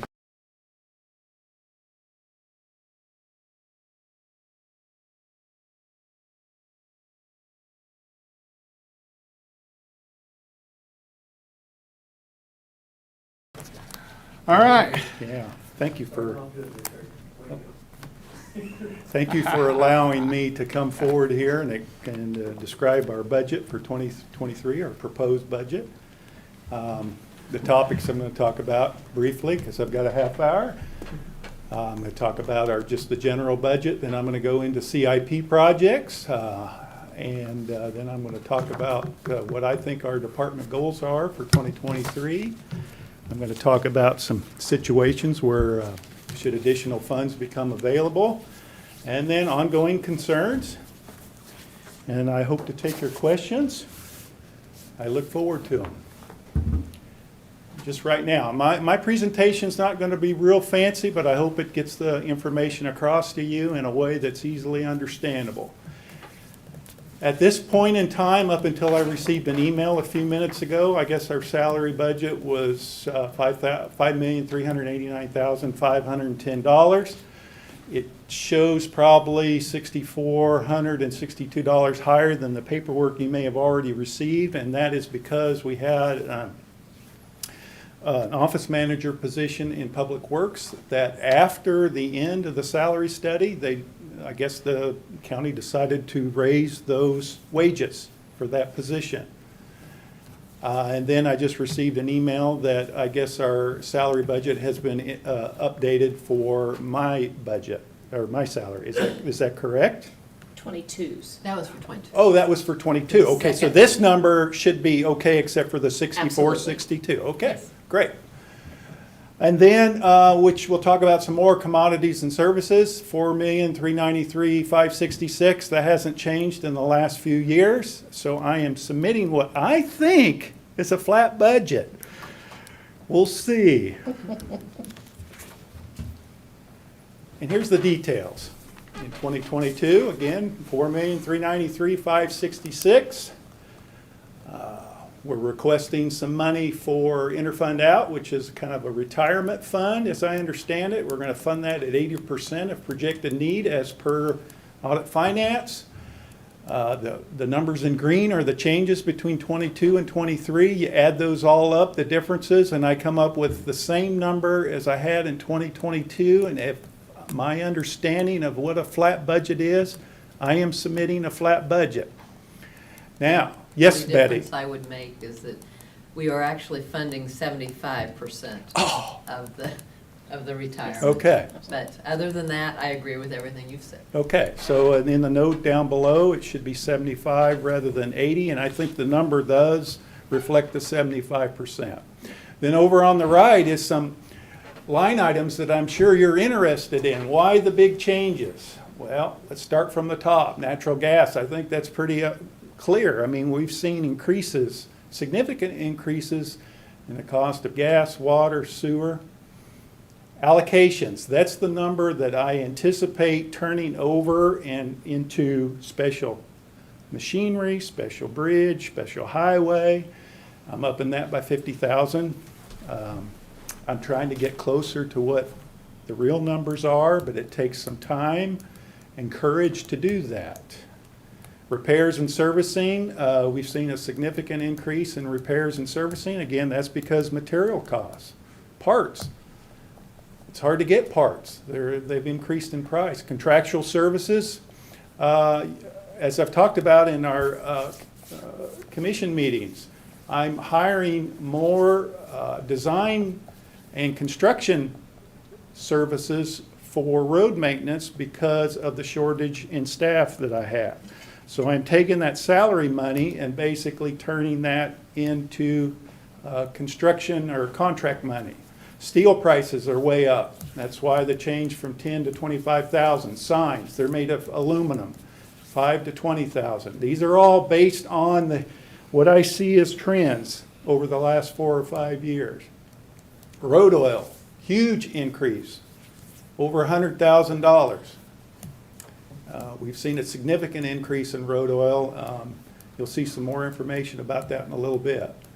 Materials reimbursement. I think in 2022, we've changed the way we're handling materials reimbursement, equipment reimbursement, salary reimbursement. This all stems from our work that we do for Monmouth and Grove Township. And so now I have some history behind me. I think I can come up with a better number for what we're actually going to have. Last year, I didn't have that luxury. Shop supplies, again, everything's going up in price. Anything to do with Maintenance of equipment, construction, anything like that, significant increase in costs. Gasoline, I only upped it by 20,000. This was back in March and April when I was working on the budget. I think I'm low. I think I'm going to need more than 80,000 based on the present cost of fuel. Diesel, it came down because we have less diesel equipment than we used to. Tires have gone up in price, big time. Lubricants, came before you a couple times with our Schaefer oil contract. I see a significant increase in lubricants, and then the reimbursement again related to Monmouth and Grove. I've got some actual numbers behind me, so I think the difference in numbers are just a reflection of reality. This is a number hard to see, and I'm sorry about that, but I provided you with a copy of it. This is all the money, except for the operational budget, this is all the money assigned to Public Works. And we have money in the sewer districts. That money is generally user fee provided or funded, or it's funded through mill levy, property taxes. What is that last term? I can't think of it right now. Federal money? No, the other way to look at a mill levy or a property tax, ad valorem. Ad valorem I'm tax. sorry. But these are all money that comes in. I can't do anything with that money except spend it in that sewer district. But that money is out there, and I want you to know about it. Special bridge, special machinery, special highway, that money comes from the prior year's unobligated funds. Operational, so it's essentially operational funds. It's just money that we didn't use in the prior year. Our bridge projects are shown there. We have almost $3.6 million in ongoing bridge projects. That money there comes from our operational budget, the sales tax program under the bridges. It comes from KDOT, federal exchange money. So there's a number of sources for that, but there's not a huge number of sources for Public Works. It's very limited. It seems like there's a lot more because of the carryover into special bridge, special machinery, and special highway, but there really is very few funding sources for Public Works. And then finally at the very bottom, we're road projects. We got a traffic signal upgrade, which we're waiting on the railroad to get back with us on, and then we've got money in a project on Southeast California to Barrington. That's the second phase of our 45th Street project, and I'll talk more about that in a little bit.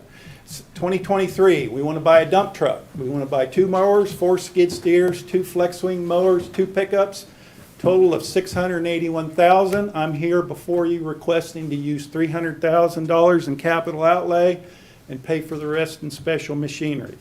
That's been the trend that we've done in prior years, and so I'd like to continue that tradition. 2024 through 2027, I didn't split everything out just for the sake of simplicity, but over the course of those 4 years, I'd like to buy the listed equipment. Probably the one that's most unique is at the very bottom, second row from the bottom, a paint striping truck. I'd like to buy a new paint striping truck. The one we have is becoming obsolete. Again, every year, 24 through 27, I'd like to request $300,000 in capital outlay. The rest will be paid for out of special machinery, which is going to average maybe 300, and it says 675 there. It should say 375. The overall average was 675, but again, I'm hoping 300,000 of that comes out of capital outlay. All these costs are before trade-in. Roads, the 2 road projects or segments that we're working on right now and thinking about, Southeast 45th from California to West Edge, Auburn Road from K4 down to 37th. It's presently under study. I've told you all before that I think Auburn Road is going to become a significant north-south road in Shawnee County in the future. I think with some developments that's taking place that I know about in the last month or so, I think our department is going to be forced to move from Southeast 45th and focus on the 29th and Auburn Road connection in the foreseeable future. School district wants to put a high school and middle school out at the northeast quadrant of 29th and Auburn Road. I think we have to be flexible in public works and identify emerging needs. And Auburn Road, the intersection of 29th and Auburn Road, has been on our radar before. It was on the capital list last year, so this isn't anything new. It's just its priority is probably moving up the list. Sales tax projects, Northwest 46, Button to Rochester, Rochester from Walmart up to 50th Road. They're on the 5-year plan, but I'm going to bring a consultant on board in late '22 so that when funds are available beginning in 2023, we'll be ready to move forward on that project. Rochester Road, I've said it before, it'll be a project from hell, but I look forward to it. We have a signal project that's out there. It's been out there for 2.5 years. When you bring anyone outside of the county in on our project, it slows our projects down. We've had to deal with the railroad here, and our letting has been moved from September of 2020 to now December of 2022, all because I have struggled to get any cooperation out of the railroad. Bridges. We had an emergency bridge project. If you look in the second line up there, EM, that's emergency. We let it last Friday. We got a great bid on it. Great for today, not great for 2 years ago. We're going to start August 1, and it's got to finish December 9th. Laurel Road's under construction with an August 26th substantial completion. Because of the emergency project, we've had to push some other bridge projects out by a year. For example, South Topeka Boulevard over Wakarusa, which is the 4th line down, we've moved that from 2023 to 2024. Also, something I want you to notice is I've talked about structurally deficient bridges. You will see here that we are focusing in Shawnee County Public Works on our structurally deficient bridges, not functionally obsolete bridges. Functionally obsolete bridges are bridges that might have a narrow roadway or maybe a substandard approach. We are focusing on structural deficient bridges, and if you see the next slide, when you see it, you'll agree that that's what we're doing. One of the exceptions are, again, South Topeka Boulevard over Wakarusa is not structurally deficient, but because of the amount of traffic carried and the importance to the county, the condition of the bridge deck, we are planning to do that project in 2024. In 2025, we've made a substitution. We're going to do 78th over tributary to Half Day as opposed to 78th over Half Day, even though the latter one is a structurally deficient bridge, because we found out in the latest bridge inspection that the prior project, the first listed project, really needs to be addressed, so we're going to substitute the two. Finally, we move from those 3 projects, we're going to move from 25 to 26, again, because we've got the emergency project that we're working on and we just let. And also, don't forget, we have a project on Northwest 66th over Half Day Creek, it may not be over Half Day Creek. It's over Indian Creek that we're working with KDOT on. So you take those 2 bridges, push those up, something has to take its place. So we're moving bridges back in response to moving 2 bridges up. So, large culverts. Let me just say one last thing. 2 bridges, we're moving from 26 to 27. One of those bridges is a removal only. Then large culverts. Aaron, you know we've been working on the 67 to 6900 blocks of Southeast Barrington Road. We've already moved that construction from 22 to 23 because we're struggling with a landowner down there. We're hoping that we can make progress on that and let that in mid-23 and have most of the construction, or a good portion of it, take place during the summer when school is not in regular session. We've got a culvert on 107 near Valter. Valter is basically Wanamaker Road. We've moved it to 23 to 24, and then down the list, it's a domino effect. We've got some other projects moving out. Part of the reason that we're moving these other projects out is because the Barrington Road project has turned out to cost so much money. If you looked in a previous slide that I showed you in that project file, we're talking $1.6 million. That's an expensive project for replacing 3 culverts. And this brings up the last of the large culverts that we're moving out by 1 year. Sherwood Regional Wastewater Treatment System. We had a collection system project. It was let April 21st. Work was scheduled to start July 5th. We have found out the contractor is financially unable to start, so the status of July 13, which is a drop dead date established by Public Works and the county councilor, is unknown at this point. We may have to go to the bonding company, who knows? But it's going to delay the project. So that's bad luck. We only had 1 bidder on the project. Those are things that we have to deal with. They are outside the control of Public Works. As far as I can think of, there's nothing we could have done any differently. Pump station project, it's gone to a KDHE review, first, second review from October 2nd through June 23rd. They've essentially had these plans. We finally got the comments back. The consultant is presently addressing the KDHE comments. Remember what I said, you bring other entities into our county projects, it just slows them down. The third review final will hopefully take place very shortly, and then we can proceed toward a letting. Once we know what these projects are going to cost us, then we can move toward the final project in the KDHE loan program, and that will be a plant assessment, treatment plan assessment, and upgrades. But we're already working on upgrading the plant in small portions. Department goals by the end of 2023. I just talked about this. I said I wanted to have the second segment of Southeast 45th Street done. But things develop so quickly. Now I'm not so sure that we're going to be working on 45th Street. I may want to work on 29th and Auburn Road. So that's kind of iffy, but that's a good thing. Public Works is, we're flexible. We can move in multiple directions, and that's the way it should be.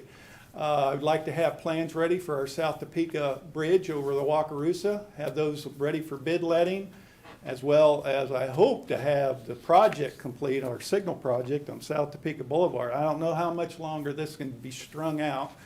KDOT, Shawnee County 9010 traffic safety study, that I hope will be complete, and we have an upcoming meeting on that, which I think I've sent the chairman of the commission a memo on that. Let's see, Sherwood Pump Station's collection system. I hope at the end of 2023 those projects are complete. I hope. That's my goal. Shawnee County landfill. I want to have a haying contract authorized and executed and in use. I originally wanted to do that this year, but guess what? I found out that there's a lot of noxious weeds on the landfill property. So with Mr. Landon's help, we have cleared that property, largely cleared that property of noxious weeds. You don't want to be haying something that's full of noxious weeds. That is an absolute no-no. That's a good way to spread noxious weeds. And then on Northwest 46th, from Button to Rochester, again, that's our first sales tax project. I hope to have the design nearly completed on that. Should money become available, I hear a lot about Southeast 45th and Shawnee Heights Road. I think it's great, or a great location for a roundabout. Southeast 21st, K4 to Indian Hills. Southwest 29th, K4 to Indian Hills. Those aren't a priority for me, but should money just drop down out of the sky and land in my lap, yes, that would be some projects that I'd consider working on. Topeka Boulevard from the city limits, that would be a great next sales tax program project, similar to the Rochester Road, and it's going to cost a fortune. Auburn Road south from 37th. Remember, right now I want to focus on that section from K4 down to 37. If some money became available, we got some grant money, maybe we could move south of 37th. Maintenance projects. I still got some work I want to do on Croco Road. The work on Croco Road never seems to end. I want to do the section on Gary Ormsby on Innovation Parkway to South Topeka Boulevard, similar to what we did from US 75 to Innovation Parkway a few years ago. Nottingham Road, we can't just mill and overlay that. The structure's shot, we're gonna have to do something more significant. Again, what I use for that is that money from salaries where we have vacancies. I'm taking that money and I'm putting it into these maintenance projects. You're getting some good value out of that money. Ongoing concerns, vacancies. We've seen some positive trends lately. It may not show it, but it looks to me like we're getting some interest in our road and bridge maintenance positions.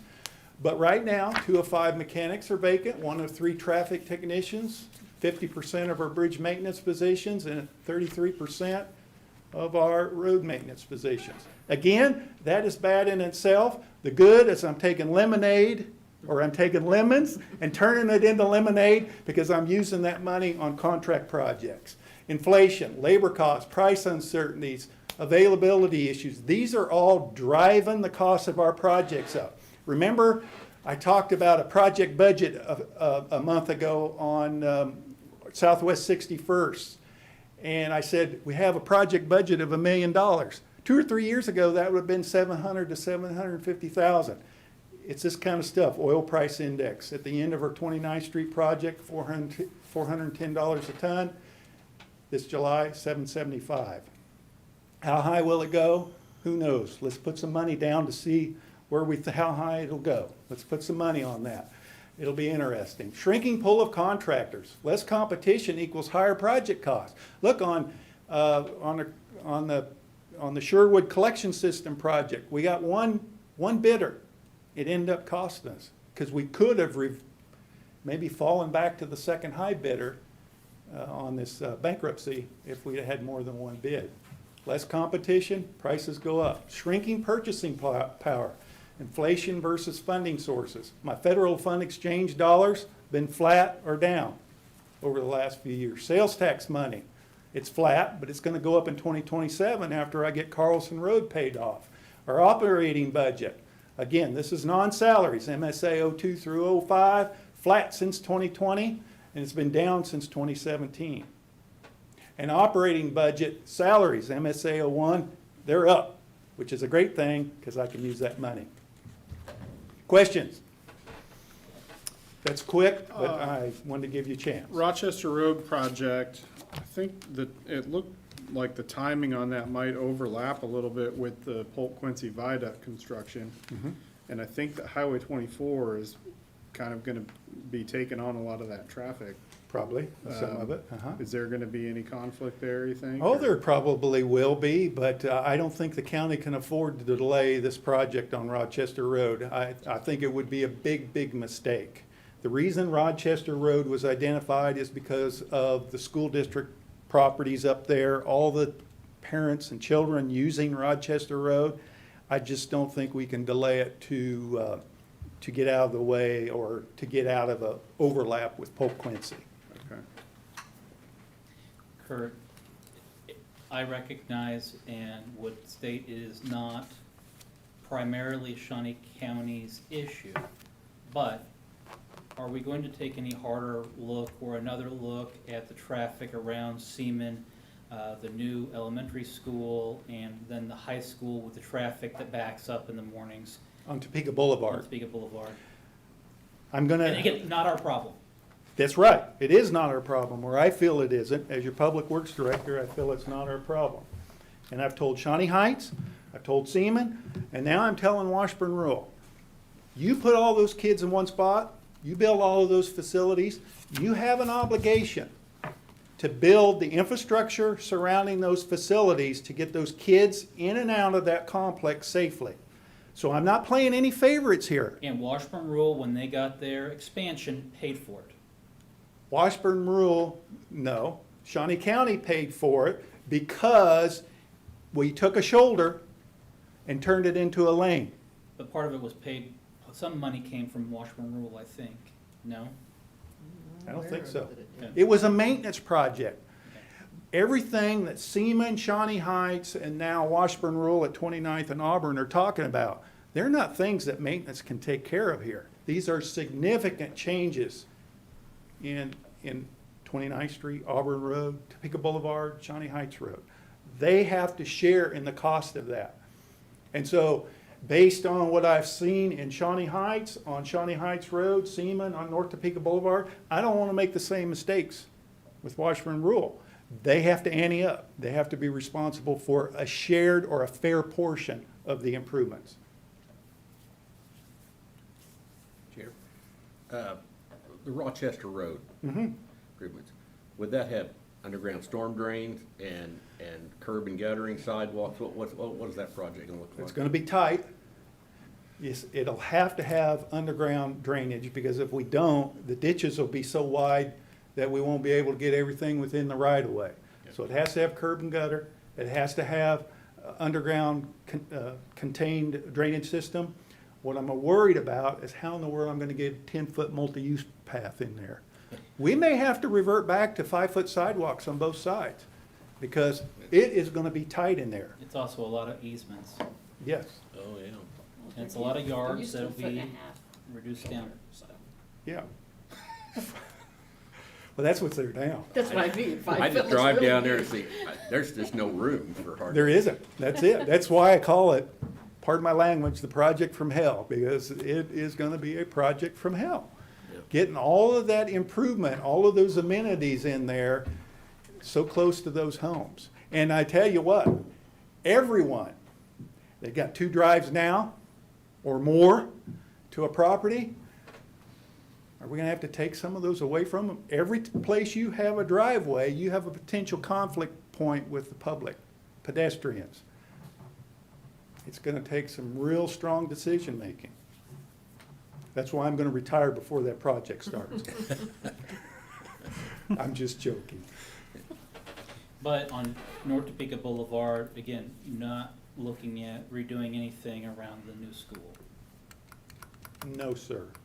But should, as I identified in my presentation, should Topeka Boulevard, I think it would be a great project for a future sales tax program. Then, if you improve all of Topeka Boulevard from Walmart north to 50th or 57th, and in the meantime, Seaman has not done any improvements themselves to Topeka Boulevard, I think the county would, we would be in a position where we could work with the school district to maybe do some shared costs for whatever might be required at the school location. As far as physical plant, North Annex, and then your shops, are they holding up? Yeah, they're holding up. I mean, there's maintenance, but I've been working with Audit Finance on a parking lot project, and we're going to wait and see on that until we know better what funds are going to be available. I've got my fans. They're coming in. They're on site, but they haven't been installed yet. I got an email this morning from the contractor. One of the team has COVID, so they can't come in until that's taken care of. I was hoping to get these fans installed before the July hot weather, but it's not going to happen. It's nothing that I have any control over, but the fans will go in there. I think the employees in the shop are going to be extremely happy. Sheriff's Department, Solid Waste, Public Works. It's a building that's really not suited for office space, but we have offices there, and during COVID, it was kind of a blessing because the offices are so big, everybody is so spread out, it was probably a blessing.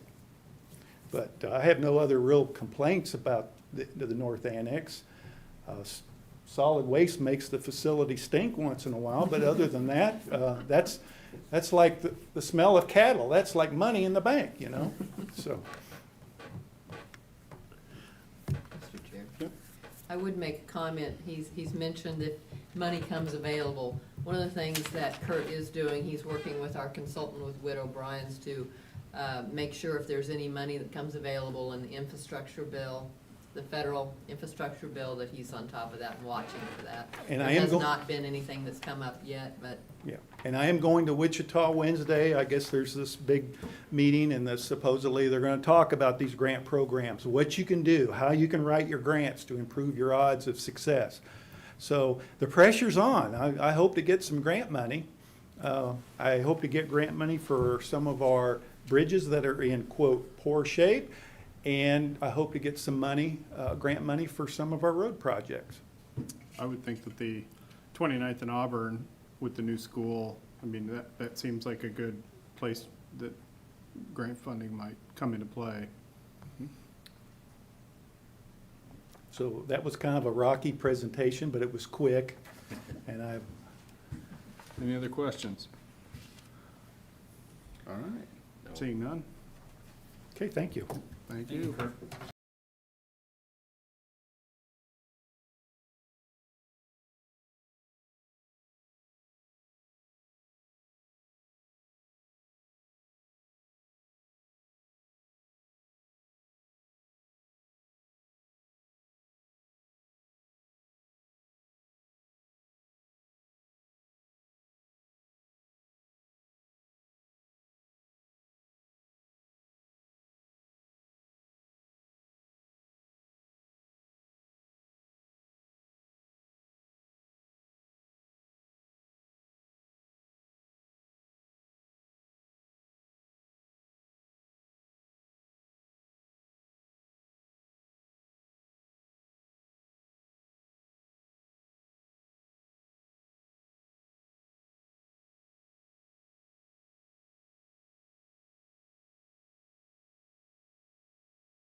Welcome.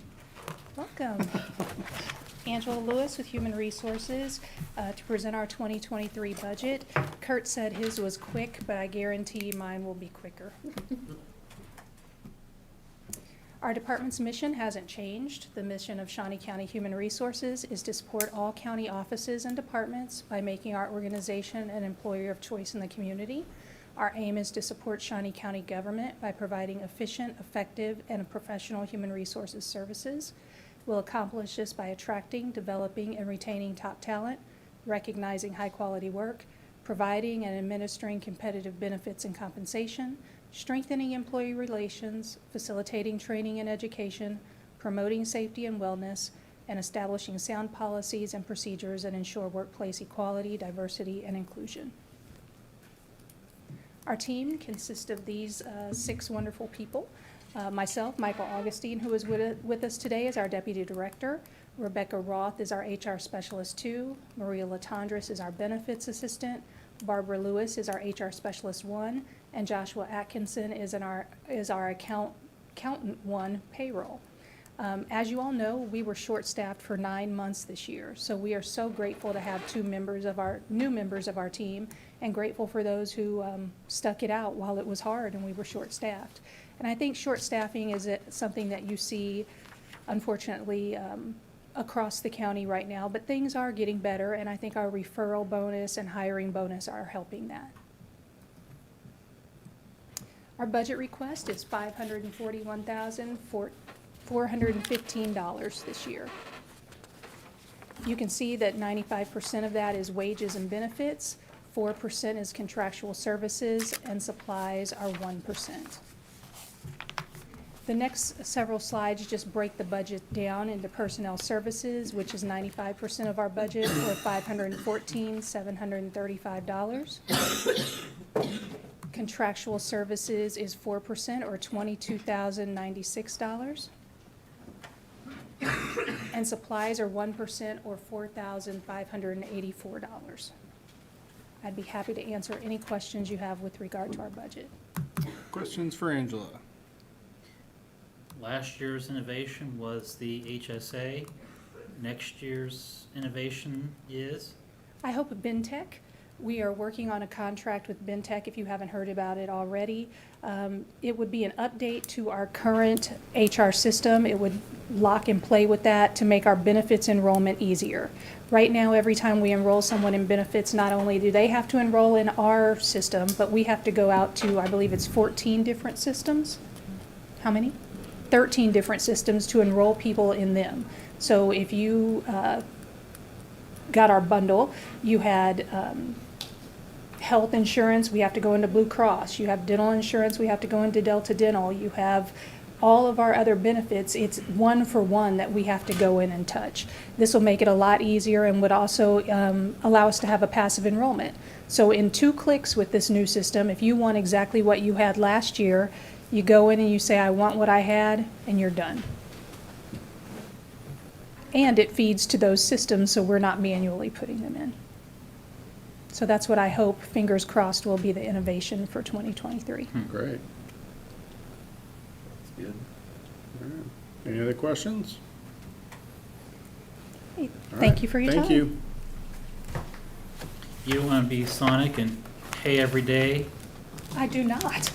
I absolutely do Yeah, I not. saw that sign and thought, what is that all about? Yeah, I'm sure they're using a pay card, which we use pay cards for our employees, but, you know, of course, we want to pay our people and pay them timely, but 2 weeks is as close as we can get. They seriously are doing daily payments? That's Yeah. what they're advertising at least. Just to fix the wrong payments? No, I'm just kidding. I don't want to know about that, but